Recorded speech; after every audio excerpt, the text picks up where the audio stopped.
সাভারের আমিনবাজারের বরদেশি এলাকার বাসিন্দা আসিফা খাতুন বাসার বাইরে রাস্তায় চুলা জ্বালিয়ে লাকড়ি দিয়ে করছেন রান্না।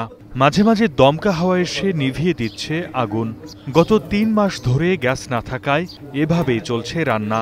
৬ মণ লাকড়ি আনছি, তার আগে গাড়ির কাটা ছিল অনেকটি, ২ মাসে ওগুন দিয়ে ফুটছি।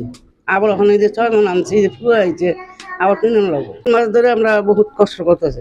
আসিফার মতো একই অবস্থা আমিনবাজারের লক্ষাধিক বাসিন্দার। স্থানীয়রা জানান, চলতি বছরের জুন ও জুলাইয়ে ২ দফা অগ্নিকাণ্ডের ঘটনায় গ্যাস সংযোগ বিচ্ছিন্ন করে তিতাস কর্তৃপক্ষ। বলা হয়েছিল ১ সপ্তাহের মধ্যে স্বাভাবিক হবে গ্যাস সংযোগ, কিন্তু দীর্ঘ ৩ মাসেও হয়নি সমাধান। এতে চরম দুর্ভোগে বাসিন্দারা। গ্যাস না থাকায় বন্ধ হয়ে গেছে ফিলিং স্টেশনও। বাইরে এসে রান্না করতে হয়, খুব কষ্ট। শরীর জানি শ্বাসকষ্ট হয়েছে, গ্যাস উড়ে গেছে গা। ১০০ টাকার লাকড়ি ২ দিনও যায় না। ডিমান্ড চার্জ আসে, গ্যাস বিল, কারেন্ট বিল, এগুলা এক হিসাবে মালিক পক্ষে ঋণ করে দেওয়া লাগতেছে এবং কি আমাদের কর্মচারীদের কোনো রকম বেতন দিতেও মালিক পক্ষের খুবই কষ্ট।